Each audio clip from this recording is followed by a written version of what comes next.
ಪುಷ್ಪ 2 ಆದ್ಮೇಲೆ ಅಲ್ಲು ಅರ್ಜುನ್ ಅವರು ಯಾವ ಸಿನಿಮಾ ಮಾಡ್ತಾ ಇದ್ದಾರೆ ಅಂತ ಪ್ರತಿಯೊಬ್ಬರಿಗೂ ಕೂಡ ಗೊತ್ತಿದೆ. ಅದಾದ್ಮೇಲೆ ಏನು ಎನ್ನುವಂತಹ ಪ್ರಶ್ನೆ ಬಂದೇ ಬರುತ್ತೆ. ಇವತ್ತಿನ ವಿಡಿಯೋದಲ್ಲಿ ನಾನು ನಿಮ್ಗೆ ಅಲ್ಲು ಅರ್ಜುನ್ ಅವರು ಮುಂದಿನ ದಿನಗಳಲ್ಲಿ ಯಾವ ಸಿನಿಮಾಗಳಲ್ಲಿ ನಟಿಸ್ತಾ ಇದ್ದಾರೆ ಹಾಗೂ ಯಾವ ಸಿನಿಮಾಗಳಲ್ಲಿ ನಟಿಸಬಹುದು ಎನ್ನುವಂತಹ ಸುದ್ದಿಗಳು ಓಡಾಡ್ತಿದೆ ಎಲ್ಲವನ್ನ ಕಂಪ್ಲೀಟ್ ಡೀಟೇಲ್ ಆಗಿ ಹೇಳೋದಕ್ಕೆ ಹೊರಟಿದ್ದೀನಿ. ಹೀಗೆ ಬೇರೆ ಬೇರೆ ಆಕ್ಟರ್ಗಳ ಅಪ್ಕಮಿಂಗ್ ಮೂವೀಸ್ ಲಿಸ್ಟ್ ಅನ್ನ ಕೂಡ ನಿಮ್ ಮುಂದೆ ಇಡುವಂತಹ ಪ್ರಯತ್ನ ಇದು. ಮುಂದಿನ ಭಾಗದಲ್ಲಿ ಯಾವ ಆಕ್ಟರ್ನ ಅಪ್ಕಮಿಂಗ್ ಮೂವೀಸ್ ಗಳನ್ನ ನೋಡೋದಕ್ಕೆ ನೀವು ಇಷ್ಟಪಡ್ತೀರಾ ಅಂತ ಕಮೆಂಟ್ ಮಾಡಿ ತಿಳಿಸಿ. ಹಾಯ್, ಎಲ್ರಿಗೂ ನಮಸ್ಕಾರ ಅಂಡ್ ವೆಲ್ಕಮ್ ಟು ಖಡಕ್ ಸಿನಿಮಾ. ಈ ಲಿಸ್ಟ್ ಅಲ್ಲಿ ಮೊದಲಿಗೆ ಕಾಣಿಸ್ಕೊಳ್ಳೋದು ಅಟ್ಲಿ ನಿರ್ದೇಶನದ ಸಿನಿಮಾ. ಈ ಸಿನಿಮಾದ ಮೇಲೆ ತುಂಬಾನೇ ಎಕ್ಸ್ಪೆಕ್ಟೇಷನ್ಸ್ ಇದೆ. ಸನ್ ನೆಟ್ವರ್ಕ್ ಈ ಸಿನಿಮಾದ ನಿರ್ಮಾಣವನ್ನ ಮಾಡ್ತಾ ಇರೋದು. ಪ್ರಭಾಸ್ ಸಿನಿಮಾದಿಂದ ದೀಪಿಕಾ ಪಡ್ಕೋಣೆ ಅವರನ್ನ ತೆಗೆದ ಮೇಲೆ ಈ ಸಿನಿಮಾಗೆ ಅವರನ್ನ ನಾಯಕಿಯನ್ನಾಗಿ ಆಯ್ಕೆ ಮಾಡಲಾಗುತ್ತೆ. ಆ ಟೈಮಲ್ಲೂ ಕೂಡ ಈ ಸಿನಿಮಾ ದೊಡ್ಡ ಮಟ್ಟದಲ್ಲಿ ಸೌಂಡ್ ಮಾಡ್ತು. ಇನ್ನು ಸಾಕಷ್ಟು ಹಾಲಿವುಡ್ ಟೆಕ್ನಾಲಜಿಯನ್ನ ಈ ಸಿನಿಮಾದಲ್ಲಿ ಬಳಸ್ಕೊಳ್ಳಲಾಗ್ತಾ ಇದೆ ಅನ್ನೋದನ್ನ ಕೂಡ ಈಗಾಗಲೇ ಹೇಳಲಾಗಿದೆ. ಕೆಲವೊಂದು ಮೂಲಗಳ ಪ್ರಕಾರ ಈ ಸಿನಿಮಾದಲ್ಲಿ ಜಾನ್ವಿ ಕಪೂರ್, ಮೃಣಾಲ್ ಠಾಕೂರ್ ಹಾಗೂ ರಶ್ಮಿಕಾ ಮಂದಣ್ಣ ಕೂಡ ಗೆಸ್ಟ್ ರೋಲ್ಸ್ ಗಳಲ್ಲಿ ಕಾಣಿಸ್ಕೊಳ್ತಾ ಇದ್ದಾರೆ ಎನ್ನುವಂತಹ ಸುದ್ದಿ ಸೋಷಿಯಲ್ ಮೀಡಿಯಾದಲ್ಲಿ ನೋಡಲಾಗ್ತಿದೆ. ಇದು ಪಕ್ಕಾ ಆಕ್ಷನ್ ಥ್ರಿಲ್ಲರ್ ಮಾದರಿಯ ಸಿನಿಮಾ ಅಂತ ಹೇಳಲಾಗ್ತಿದೆ. ಪುಷ್ಪ ಆದ್ಮೇಲೆ ತಮ್ಮ ಡಿಫ್ರೆಂಟ್ ಲುಕ್ ಹಾಗೂ ಮ್ಯಾನರಿಸಂ ಜೊತೆಗೆ ಅಲ್ಲು ಅರ್ಜುನ್ ಈ ಸಿನಿಮಾದ ಮೂಲಕ ತಮ್ಮ ಫ್ಯಾನ್ಸ್ ಹಾಗೂ ಸಿನಿಮಾ ಆಡಿಯನ್ಸ್ ಕಾಣಿಸ್ಕೊಳ್ತಾ ಇದ್ದಾರೆ. ಖಂಡಿತವಾಗ್ಲೂ ಈ ಕೊಲಾಬರೇಷನ್ ಕೂಡ ಬಾಕ್ಸ್ ಆಫೀಸ್ ಅಲ್ಲಿ ದೊಡ್ಡ ನಂಬರ್ಸ್ ಅನ್ನ ಹಿಟ್ ಮಾಡುವಂತಹ ಭರವಸೆಯನ್ನ ಕೊಟ್ಟಿದೆ. ಇದಾದ ನಂತರ ಕಾಣಿಸ್ಕೊಳ್ಳದೆ ಲೋಕೇಶ್ ಕನಗರಾಜ್ ನಿರ್ದೇಶನದಲ್ಲಿ ಮೂಡಿಬರ್ತಿರುವಂತಹ ಅಲ್ಲು ಅರ್ಜುನ್ ರವರ 23ನೇ ಸಿನಿಮಾ. ಈ ಸಿನಿಮಾದಲ್ಲಿ ಒಂದ್ ಕಡೆ ಅಲ್ಲು ಅರ್ಜುನ್ ಹಾಗೂ ಲೋಕೇಶ್ ಕನಗರಾಜ್ ಅವರ ಕಾಂಬಿನೇಷನ್ ನೋಡೋದಕ್ಕೆ ಅವರ ಫ್ಯಾನ್ಸ್ ಗಳು ಕಾಯ್ತಾ ಇದ್ರೆ, ಇನ್ನೊಂದು ಕಡೆ ಅಲ್ಲು ಅರ್ಜುನ್ ಅವರ ಸಿನಿಮಾದಲ್ಲಿ ಲೋಕೇಶ್ ಕನಗರಾಜ್ ಹಾಗೂ ಅನಿರುದ್ಧ್ ಅವರ ಮ್ಯೂಸಿಕ್ ಕಾಂಬಿನೇಷನ್ ಕೂಡ ಸೂಪರ್ ಹಿಟ್ ಆಗೋದು ಪಕ್ಕಾ ಅಂತ ಈಗಾಗಲೇ ಫಿಕ್ಸ್ ಆಗ್ಬಿಟ್ಟಿದ್ದಾರೆ. ಕೂಲಿ ಸಿನಿಮಾದ ತಪ್ಪುಗಳನ್ನ ಅರ್ಥ ಮಾಡಿಕೊಂಡು ಲೋಕೇಶ್ ಆ ತಪ್ಪು ಮತ್ತೆ ಮರುಕಳಿಸಿದ ರೀತಿಯಲ್ಲಿ ಈ ಸಿನಿಮಾನ ತಮ್ಮ ಅಭಿಮಾನಿಗಳಿಗೆ ವಿಶೇಷವಾಗಿ ಕೊಡೋದಕ್ಕೆ ಹೊರಟಿದ್ದಾರೆ ಅಂತ ಹೇಳ್ಬೋದಾಗಿದೆ. ಸದ್ಯದ ಮಟ್ಟಿಗೆ ತಮಿಳು ಚಿತ್ರರಂಗದ ಸೋಲಿಲ್ಲದ ಸರದಾರ ಅಂತ ಅಂದ್ರೆ ಅದು ಖಂಡಿತವಾಗ್ಲೂ ಲೋಕೇಶ್ ಕನಗರಾಜ್. ಈ ಎರಡು ಡಿಫರೆಂಟ್ ಕಾಂಬಿನೇಷನ್ ಒಂದಾದಾಗ ಬಾಕ್ಸ್ ಆಫೀಸ್ ಅಲ್ಲಿ ಯಾವ ರೀತಿಯಲ್ಲಿ ಔಟ್ಪುಟ್ ಬರುತ್ತೆ ಅನ್ನೋದೇ ಪ್ರತಿಯೊಬ್ರು ಕೂಡ ಎಕ್ಸೈಟಿಂಗ್ ಆಗಿ ಕಾಯ್ತಾ ಇರೋದು.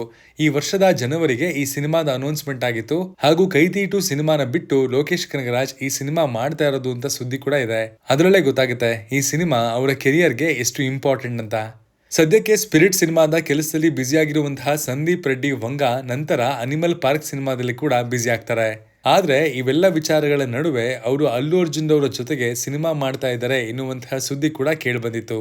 ಕನಿಷ್ಠ ಪಕ್ಷ ಈ ಸಿನಿಮಾ ಇನ್ನೊಂದು 2-3 ವರ್ಷಗಳ ಒಳಗಂತೂ ರಿಲೀಸ್ ಆಗಲ್ಲ ಬಿಡಿ. ಹಾಗಿದ್ರೂ ಕೂಡ ಈಗಿನಿಂದಲೇ ಸಿನಿಮಾದ ಮೇಲಿನ ನಿರೀಕ್ಷೆ ಹೆಚ್ಚಾಗಿದೆ. ಸದ್ಯದ ಮಟ್ಟಿಗೆ ಸಂದೀಪ್ ರೆಡ್ಡಿ ವಂಗ ಅವರು ಪ್ರತಿಯೊಂದು ಸಿನಿಮಾಗಳಿಗೂ ಕೂಡ ನಿರ್ಮಾಪಕರಾಗಿ ಕಾಣಿಸ್ಕೊಳ್ತಾ ಇರೋದು ಟಿ ಸೀರೀಸ್ ನ ಭೂಷಣ್ ಕುಮಾರ್ ಅವರು. ಹೀಗಾಗಿ ಒಂದು ವೇಳೆ ಮುಂದಿನ ದಿನಗಳಲ್ಲಿ ಈ ಸಿನಿಮಾ ಸ್ಟಾರ್ಟ್ ಆದ್ರೆ ಈ ಸಿನಿಮಾದ ನಿರ್ಮಾಪಕರು ಕೂಡ ಅವರೇ ಆಗಿರ್ತಾರೆ ಅನ್ನೋದು ಇಂಡಸ್ಟ್ರಿಯ ಮಾತು. ಕಡಿಮೆ ಅಂದ್ರೂ 2027ರ ನಂತರವೇ ಈ ಸಿನಿಮಾದ ಶೂಟಿಂಗ್ ಸ್ಟಾರ್ಟ್ ಆಗೋದಂತೂ ಖಚಿತ. ನಿಜಕ್ಕೂ ಈ ಮಾಸ್ ಕಾಂಬಿನೇಷನ್ ಖಂಡಿತವಾಗ್ಲೂ ಬಾಕ್ಸ್ ಆಫೀಸ್ ಅಲ್ಲಿ ರೆಕಾರ್ಡ್ ಬ್ರೇಕಿಂಗ್ ಕಲೆಕ್ಷನ್ ನ ಇಂಟ್ರೊಡ್ಯೂಸ್ ಮಾಡೋದ್ರಲ್ಲಿ ಅನುಮಾನನೇ ಇಲ್ಲ. ಇದಾದ ನಂತರ ನಿಮ್ಗೆಲ್ಲ ಗೊತ್ತು ಪುಷ್ಪ 3 ಸಿನಿಮಾ ಕೂಡ ಬಂದೇ ಬರುತ್ತೆ ಅನ್ನೋದನ್ನ ಪ್ರತಿಯೊಬ್ರು ಕೂಡ ತೆಲುಗು ಇಂಡಸ್ಟ್ರಿಯಲ್ಲಿ ಮಾತನಾಡ್ಕೊಳ್ತಾನೆ ಇದ್ದಾರೆ.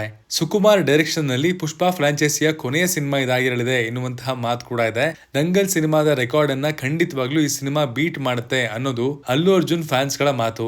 ಆದ್ರೆ ಇದು ಸೆಟ್ಟೆ ಇರೋದಕ್ಕೆ ಕನಿಷ್ಠ 2 ವರ್ಷ ಆದ್ರೂ ಬೇಕೇ ಬೇಕು. ಈ ಸಿನಿಮಾ ಮೇಲಿನ ನಿರೀಕ್ಷೆ ಅಭಿಮಾನಿಗಳಲ್ಲಿ ಕಡಿಮೆ ಆಗೋದೇ ಇಲ್ಲ ಅನ್ಸುತ್ತೆ. ಯಾಕಂದ್ರೆ ಪ್ಯಾನ್ ಇಂಡಿಯಾ ಲೆವೆಲ್ ಅಲ್ಲಿ ಅಲ್ಲು ಅರ್ಜುನ್ ಅವರನ್ನ ಸಾಬೀತು ಮಾಡಿದಂತಹ ಸಿನಿಮಾ ಇದು. ಹೀಗಾಗಿ ಇದರ ಕೊನೆಯ ಅಧ್ಯಾಯ ಯಾವ ರೀತಿಯಲ್ಲಿ ಇರುತ್ತೆ ಅನ್ನೋದನ್ನ ನೋಡೋದಕ್ಕೆ ಖಂಡಿತವಾಗ್ಲೂ ಪ್ರತಿಯೊಬ್ರು ಕೂಡ ಕಾಯ್ತಾ ಇದ್ದಾರೆ. ಆದ್ರೆ ಸಮಯ ಹೆಚ್ಚಾದಷ್ಟು ಸಿನಿಮಾನ ಮರ್ತು ಬಿಡುವಂತಹ ಸಾಧ್ಯತೆ ಹೆಚ್ಚಾಗಿರುವುದರಿಂದಾಗಿ ಸಿನಿಮಾ ಆದಷ್ಟು ಬೇಗ ರಿಲೀಸ್ ಮಾಡೋದೇ ಒಳ್ಳೆಯದು. ಇದರ ಜೊತೆಗೆ ಪ್ರಶಾಂತ್ ನೀಲ್ ಅವರ ಜೊತೆಗೆ ಕೂಡ ಅಲ್ಲು ಅರ್ಜುನ್ ಅವರ ಸಿನಿಮಾ ಬರುತ್ತೆ ಅಂತ ತೆಲುಗು ಚಿತ್ರರಂಗದಲ್ಲಿ ಸುದ್ದಿ ಜೋರಾಗಿ ಓಡಾಡ್ತಾ ಇದೆ. ಕನ್ನಡದ ಪ್ರತಿಭೆ ಪ್ರಶಾಂತ್ ನೀಲ್ ಸದ್ಯದ ಮಟ್ಟಿಗೆ ತೆಲುಗು ಚಿತ್ರರಂಗದಲ್ಲೇ ಸಿನಿಮಾ ಮಾಡಿಕೊಂಡು ಫಿಕ್ಸ್ ಆಗೋಗಿದ್ದಾರೆ.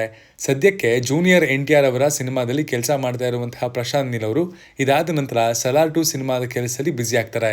ಆದ್ರೆ ಇದರ ಜೊತೆಗೆ ಅಲ್ಲು ಅರ್ಜುನ್ ಅವರ ಜೊತೆಗಿನ ರಾವಣಂ ಸಿನಿಮಾದಲ್ಲಿ ಕೂಡ ಕಾಣಿಸ್ಕೊಳ್ತಾರೆ ಎನ್ನುವಂತಹ ಮಾತುಕತೆಗಳು ಜೋರಾಗಿ ಓಡಾಡ್ತಿದೆ. ತೆಲುಗಿನ ಖ್ಯಾತ ಪ್ರೊಡ್ಯೂಸರ್ ದಿಲ್ ರಾಜು ಈ ಸಿನಿಮಾಗೆ ಬಂಡವಾಳವನ್ನ ಹೂಡಿಕೆ ಮಾಡ್ತಿದ್ದಾರಂತೆ. ಸದ್ಯದ ಮಟ್ಟಿಗೆ ಇಬ್ರು ಕೂಡ ತಮ್ಮ ಬೇರೆ ಬೇರೆ ಸಿನಿಮಾಗಳಲ್ಲಿ ಬ್ಯುಸಿ ಆಗಿರೋದ್ರಿಂದಾಗಿ ಸಿನಿಮಾದ ಬಗ್ಗೆ ಅಧಿಕೃತವಾದ ಅಪ್ಡೇಟ್ ಇನ್ನೂ ಸಿಕ್ಕಿಲ್ಲ. ಆದ್ರೆ ಸಿನಿಮಾ ಆಗದಂತೂ ನಿಜ ಅಂತೆ. ಹೀಗಾಗಿ ಈ ದೊಡ್ಡ ಕಾಂಬಿನೇಷನ್ ನೋಡೋದಕ್ಕೆ ಕೂಡ ಪ್ಯಾನ್ ಇಂಡಿಯಾ ಫ್ಯಾನ್ಸ್ ಗಳು ಕಾತುರರಾಗಿ ಕಾಯ್ತಾ ಇದ್ದಾರೆ. ಇದಾದ್ಮೇಲೆ ಅಲ್ಲು ಅರ್ಜುನ್ ಅವರ ಮುಂದಿನ ಸಿನಿಮಾಗಳು ಮತ್ತೆ ಇಬ್ಬರು ಡೈರೆಕ್ಟರ್ಗಳ ಜೊತೆಗೆ ಅನ್ನೋ ಸುದ್ದಿ ಅಂತೂ ಕೇಳಿ ಬರ್ತಿದೆ. ಒಬ್ರು ತೆಲುಗು ಅವರೇ, ಹೌದು, ತ್ರಿವಿಕ್ರಮ್ ಅವರ ಬಗ್ಗೆ ನಾನು ಮಾತಾಡ್ತಾ ಇರೋದು. ಈಗಾಗಲೇ ಇಬ್ಬರ ಜೋಡಿಯಲ್ಲಿ ಅಲಾ ವೈಕುಂಠಪುರಂలో ಸಿನಿಮಾ ಸೂಪರ್ ಹಿಟ್ ಆಗಿರೋದು ಗೊತ್ತೇ ಇದೆ. ತ್ರಿವಿಕ್ರಮ್ ಹಾಗೂ ಅಲ್ಲು ಅರ್ಜುನ್ ಜೋಡಿ ಈ ಸಿನಿಮಾದ ನಂತರ ಮತ್ತೊಮ್ಮೆ ಒಂದಾಗಬೇಕು ಅನ್ನೋದು ಸ್ಟೈಲಿಶ್ ಸ್ಟಾರ್ ಅಭಿಮಾನಿಗಳ ಆಸೆ ಆಗಿತ್ತು. ಇದು ಆದಷ್ಟು ಶೀಘ್ರದಲ್ಲೇ ಯಶಸ್ವಿ ಆಗುತ್ತೆ ಅನ್ನುವಂತಹ ಗಾಳಿ ಸುದ್ದಿಗಳು ತೆಲುಗು ಚಿತ್ರರಂಗದಲ್ಲಿ ಓಡಾಡ್ತಿದೆ.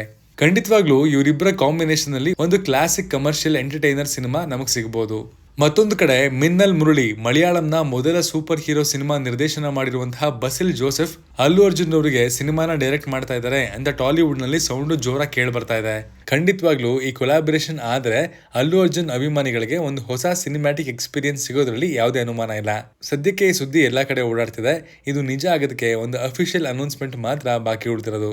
ಇವಿಷ್ಟು ಅಲ್ಲು ಅರ್ಜುನ್ ಅವರ ಮುಂದಿನ ಬಹುನಿರೀಕ್ಷಿತ ಸಿನಿಮಾಗಳ ಲಿಸ್ಟು. ಇದೇ ರೀತಿ ಬೇರೆ ಯಾವ ನಟರ ಅಪ್ಕಮಿಂಗ್ ಮೂವಿಗಳ ಲಿಸ್ಟು ನಿಮಗೆ ಬೇಕು ಅಂತ ಅನ್ಸುತ್ತೆ ಅದ್ರ ಬಗ್ಗೆ ಕಮೆಂಟ್ ಮಾಡಿ ತಿಳಿಸಿ. ನಾನು ಕೂಡ ಆ ವಿಡಿಯೋವನ್ನ ಮಾಡುವಂತಹ ಪ್ರಯತ್ನ ಮಾಡ್ತೀನಿ. Signing off, Manu.